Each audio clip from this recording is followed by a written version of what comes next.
Hey,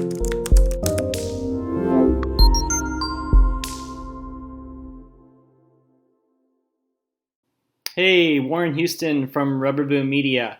Today I'm going to be sharing some of my secret tips and tricks to working negatives inside your Amazon advertising console. So, applicable to broad match campaigns, phrase match campaigns, auto match campaigns. So, really critical step in optimizing and trying to drive that A cost down, because anytime you're doing broad phrase, of course, autos, there's a lot of power given to Amazon's algorithms on where they're going to show your ads, and you need to be educating the system on what's a fit and what's not. And doing the negatives is a big piece of that.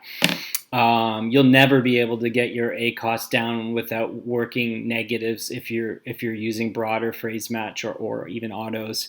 So I'm going to be sharing today how I do it. I've been doing this for years, so I've kind of refined my process, and I'm going to be sharing a free tool that'll help you navigate that as well. So let's jump into it. So here we're looking at a search term report, okay, for the last 65 days. Unfortunately, Amazon only lets us go back 65 days of search term data in these reports. So, I always encourage people to, when they're first diving into this within a campaign, definitely go back to 65 days, because you'll have obviously more data to work with. But what we're looking at here is 65 days of search terms. It's related to a potting soil product. So we're running a phrase match campaign on potting soil. So Amazon is throwing words on the beginning and end of that on us, and we need to be saying, okay, what in here is perhaps not the best fit for us from that perspective, right? So, and if I go through the data and I sort by clicks, we've almost 4,000 clicks here, so there's some good data to work with. But if I sort by clicks and I go from like my highest to lowest, I get some insights right away, and these are kind of easy. Like I can kind of get an understanding, okay, it costs not too bad, needs a little bit of work, but you can kind of see, and you can see what's kind of throwing it off. And of course, mining for exacts in here is a critical step in this too, right? So, there's some things here right here that would be interesting to build out into some of their own exact campaigns. But it's easy to kind of decipher when something like this happens, right? And if you get to like where you have a significant amount of clicks and no sales, it's easy to do that. But what happens when you get all of these single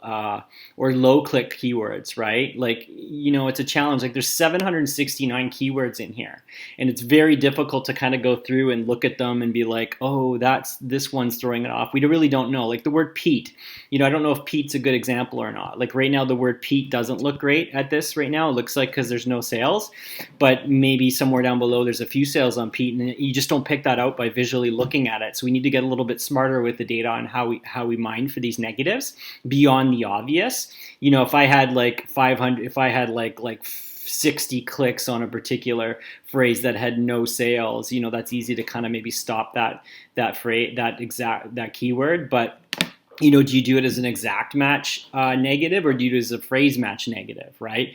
And that's important to know the difference of those two, because an exact match means, okay, if I chose to exact match this, it means anytime this search phrase is done, it will not show it. But if you phrase match it, you're telling the system to not show that keyword phrase anytime, right? Whether you put something on the beginning or end of it or not. So think of it this way. If you only do exact match negatives, you're kind of being a little bit reactive to the problem. And if phrase match negatives, you're being a lot more proactive. You're getting ahead of the problem. So you want to be looking for those phrases that are throwing things off. And when I go through here, Fox Farm example is a competitor name, right? So, do we negative phrase match that? I don't want to do the exact match negative, but do I phrase match Fox Farm? So anytime Fox Farm shows up, I don't want to show that, because this example here, it's like pretty high A cost. Yeah, that's not good. But what about down below? Maybe Fox Farm drove a whole bunch of other ones that were pretty profitable, right? So I don't know that right now. So here's my process. I go through and I export the data. So I'm exporting as much of this data as I can. Let me just make sure I grabbed let's just change that to 300. I'd like to have 300 results instead. So we're going to download the data. Okay. So export all of your search term data into an Excel file. Okay, and once you've got that, we can open it up. So it's just bringing exactly what we're looking at into an Excel file. We want to grab that search term column, right? So here we go.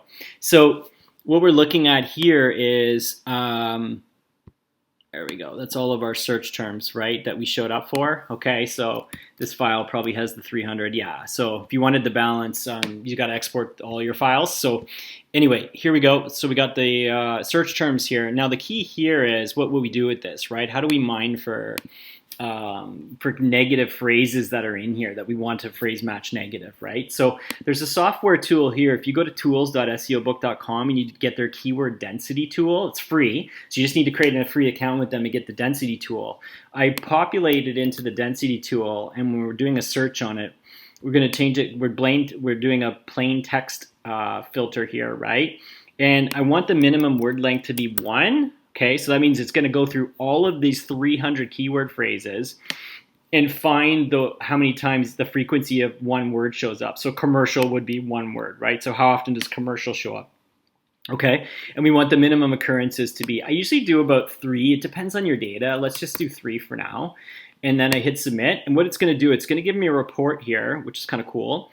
And it's going to tell me, here's all my single words. Okay, it gives you 2 and 3 word phrases that show up too. So this is good for mining other keyword ideas and stuff. But we're focusing on the single words right here, right? So it's giving me a list of all these words. So all of these words, like the word high shows up 3 times. The word grow shows up 4 times, okay, and so on, all the way up to potting showing up 300 times, right? So, okay, so you get an idea of that. But what I do is I export that list. All right.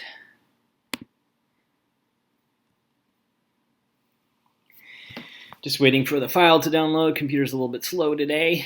Okay, so once this file downloads, so it's giving us all the single keywords that show up, right? So now it's like, well, I don't know if this is good or not. How do I know if these are negative keywords? Like some of these are not, of course, because they're popular, right? Like these ones are most likely, but near the bottom here is where the gold kind of lies. So the word burpee is an example.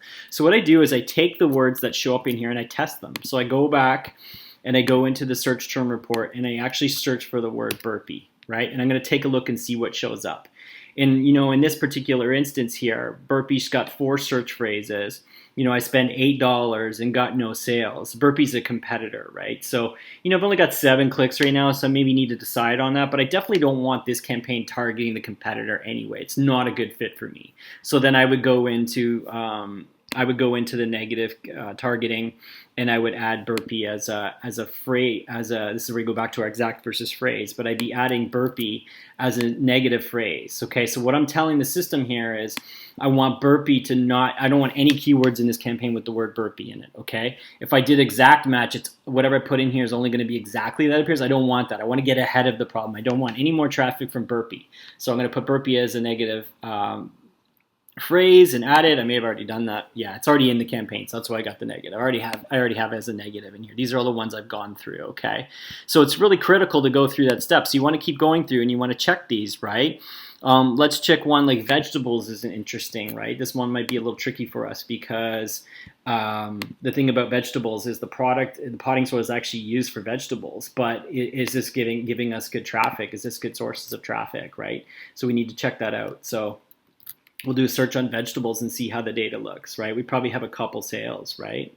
So 2, 8 costs 136%. So when I get something like this, I'm definitely gonna negative it because I don't like what it's going. What this is telling me is, in general, when I get traffic with the word vegetables in it, it's not converting very well. This isn't money well spent. Like $76 and with 136%, it costs no good. So I would negative the word vegetables. Okay. So anyway, that's the process. You use this tool to basically filter out all the single words that you need to look at. And the reason why you're doing that is because when you don't have the tool and stuff and you're eyeballing 700 phrases trying to look what's not good and what's not, it just becomes a very difficult process. So hope that helps you with a process to finding negatives, and also just makes your ACOS that much better.